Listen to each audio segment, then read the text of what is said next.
Куткарылуу жана калама майрамына 2 күн калган эле. Жогорку дин кызматчылар менен дин мугалимдери Ыйсаны куулук менен кармап өлтүрүүнүн жолун издешти. Бирок алар эл ичинде дүрбөлөң болбосун үчүн муну майрам убагында кылбайлы дешти. Ыйса Бейтаниде 5 оорулуу ысмандын үйүндө дастаркондун жанында жан баштап жатканда, нарт деген өсүмдүктөн жасалган таза, кымбат баалуу атырмай куюлган идишин көтөрүп, бир аял келди да идишти сындырып, атырды Ыйсанын башына куйду. Ошондо үйдө отургандардын кээ биринин кыжыры кайнап, бири-бирине атырды эмне мынча бекер ысырап кылды? Эмне үчүн бул майды 300 күмүш теңгеге сатып, түшкөн акчаны жакырларга таратып берген жок? дешти. Ошентип, алар аялды катуу сынга алышты. Ыйса болсо мындай деди: Бул аялды жайына койгула. Эмнеге аны кыжаалат кылып жатасыңар? Ал мен үчүн жакшы иш жасады. Жакырлар ар дайым жаныңарда болот. Каалаган убагыңарда аларга жакшылык кыла бересиңер. А мен дайым эле жаныңарда болбойм. Бул аял колунан келгенин жасады.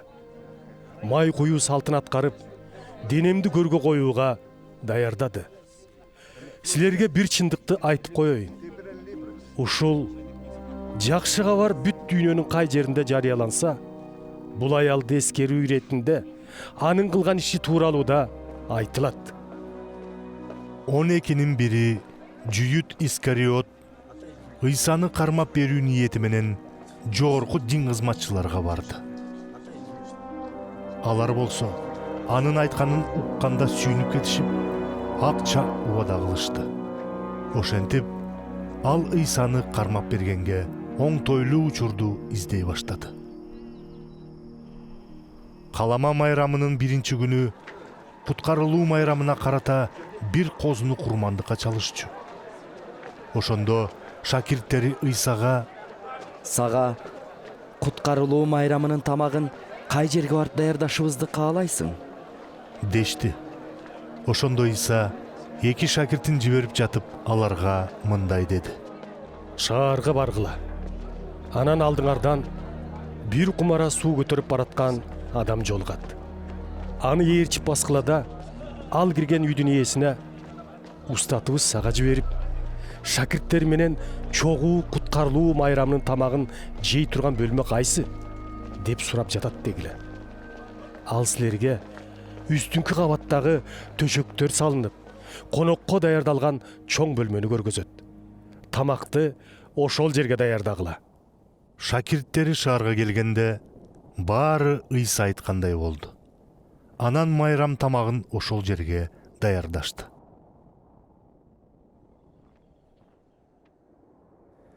Кеч киргенде 12 шакиртин ээрчитип Ыйса да келди. Анан жан баштай жатып, тамак ичип жатышканда Ыйса: Силерге бир чындыкты айтып коеюн. Араңардан бирөө мени сатып кетет. Ал азыр мени менен бирге тамактанып жатат, деди. Шакирттери бул сөзгө капа болуп, биринин артынан бири: Мен эмеспи? дей башташты.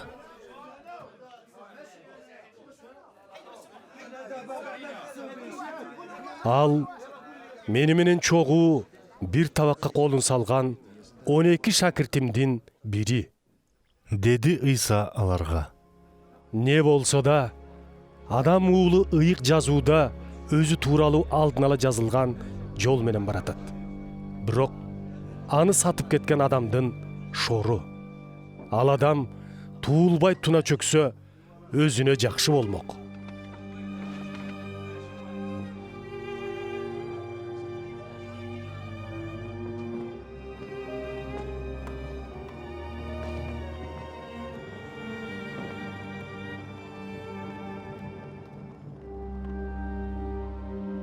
Алар тамак ичип жатышканда Ыйса нанды алып Кудайга шүгүрчүлүк келтирип, сындырды да шакирттерине таратып берип жатып: алгыла, жегиле, бул менин денем. деди. Анан чөйчөктү алып, Кудайга шүгүрчүлүк келтирип, аларга берди. Баары андан ичишти. Анан Ыйса аларга мындай деди: Бул көп адамдар үчүн төгүлүп, алар менен Кудайдын ортосундагы жаң келишимди бекитүүчү менин каным. Силерге бир чындыкты айтып коеюн. Мындан ары Кудай падышачылыгында жаңы шарап иче турган күнгө чейин эч кандай жүзүм шарап ичпейм. Анан алар Кудайды мактоо ырынырдашты да Зайтун тоосуна жөнөштү.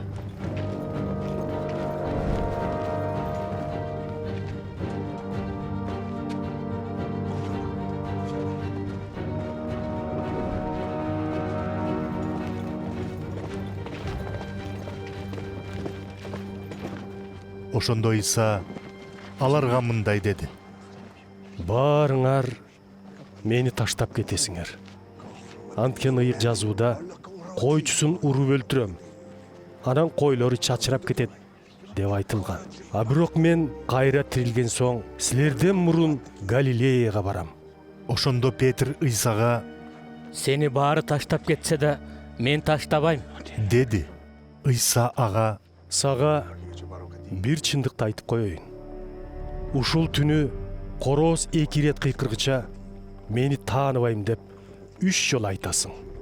деди. Петр болсо айтканынан кайтпай: Сени менен бирге өлүшүм керек болсо да, сени тааныбайм деп айтпайм. деди. Шакирттеринин баары тең ушундай дешти.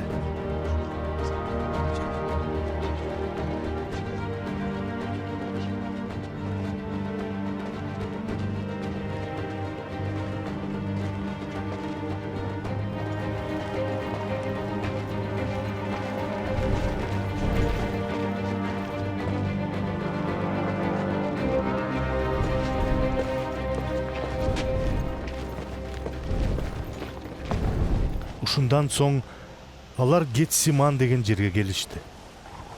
Анан Ыйса шакирттерине: Мен сыйынып келгенче ушул жерде олтура тургула деди. Анан өзү менен кошо Петрди, Жакыпты жана Жаканды алып кетти да терең кайгыга батып кыйнала баштады. Жаным өлгүдөй кыйналып турат. деди ал. Ушул жерде калып уктабай тура тургулачы. Анан бир аз ары жака басып барып, жерге жыгылды да, эгер мүмкүн болсо, ушул алдыда турган азаптын ага тийбей өтүп кетишин суранып сыйынды. Ата, о атаке, деди ал. сенин колуңдан баары келет.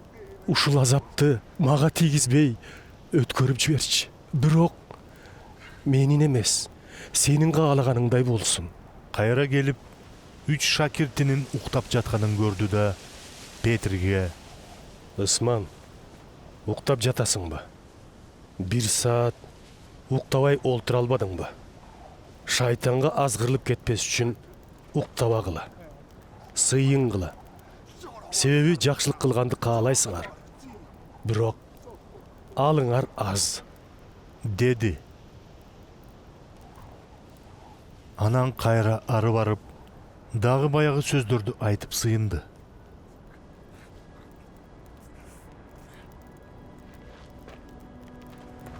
Кайра келип, шакирттеринин дагы уктап жатканын көрдү.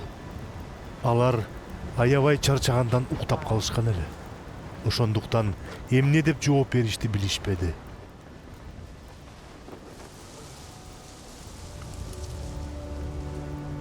Анан 3-чү жолу келгенде мындай деди: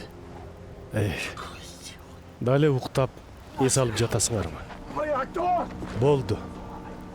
Мына адам уулу күнөөкөрлөрдүн колуна кармалып берилчү убакыт келди.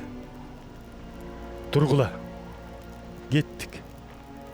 Тигине мени кармап бере турган киши да келип калды. ыйса сөзүн аяктай электе 12-нин бири жүйүт келип калды. Жанында жогорку дин кызматчылар, дин мугалимдери жана эл башчылары жиберген кылыч, токмок менен куралданган жоон топ эл бар эле. Ыйсаны кармап бере турган киши аларга: Кимдин бетинен өө учурашсам, силер издеген киши ошол. Кармагыла да, өтө сактык менен алып кеткиле. деп белги берген болчу. Анан дароо ыйсага басып келип, Устат, деди да бетинен өптү.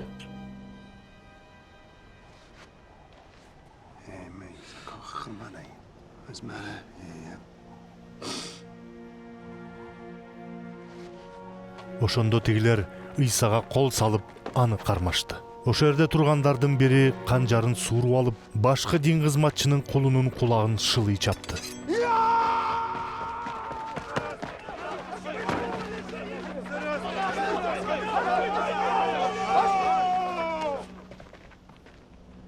Ошондо ыйса: Мени кармаш үчүн каракчыга каршы аттангансып, кылыч, токмок менен куралданып чыгыпсыңар. Күн сайын силер менен кошо ибадаткананын короосунда болуп, таалим берип жүргөнүмдө кармаган жок элеңер.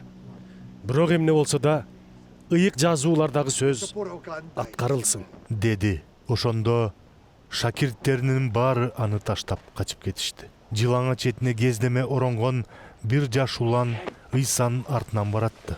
Жоокерлер аны шап кармай калганда, ал оронгон кездемесин таштай салып качып кетти. Ошентип ыйсаны башкы дин кызматчынын алдына алып келишти. Бардык жогорку дин кызматчылар, эл башчылары жана дин мугалимдери ошол жерге чогулушту.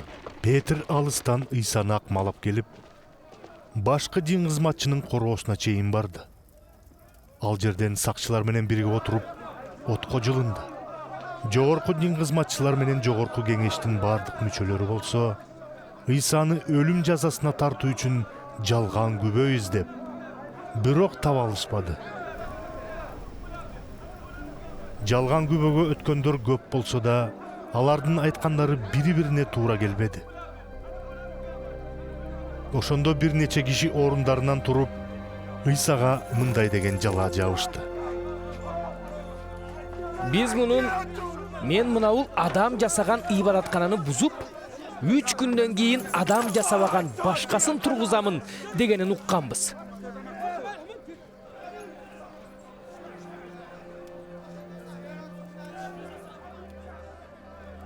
Алардын мындай дегени да бири-бириникине дал келбеди.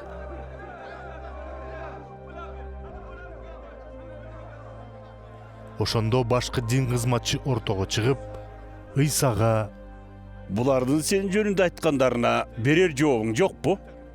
деди. Ыйса болсо үндөгөн да, бир нерсе деп жооп берген да жок. Ошондо башкы дин кызматчы ыйсадан: Ыйык Кудайдын оолу Машаяк сенсиңби? деп сурады. менмин. Деди ыйса ага жооп берип. Силер адам уулунун кудуреттин оң жагында олтурганын жана асмандагы булуттардын үстүндө келатканын көрөсүңөр.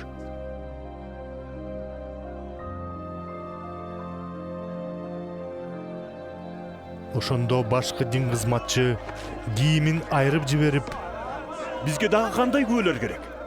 Мунун Кудайга карата айтканын баарыңар уктуңар. Буга эмне дейсиңер? деди. Жиналгандардын баары бир ооздон аны өлүмгө татыктуу деп чечим чыгарышты. Кээ бири ыйсанын бетине түкүрүшүп, көзүн жаап, жаака чаап Кана? Ким урду? Айтчы. дей башташты. Сакчылар да аны бетке койгулашты. Петр төмөн жакта короодо турганда, башкы дин кызматчынын малай кыздарынын бири келип, оттун жанында жылынып отурган Петрди көрдү да, ага тигиле тиктеп: Сен да Назареттеги Ыйса менен бирге жүрчүсүң, деди. Петр болсо Эмне деп жатканыңды билбейм да, түшүнбөйм да. деп макул болбоду. Анан жолдун жанындагы короого чыкканда корооз кыйкырды.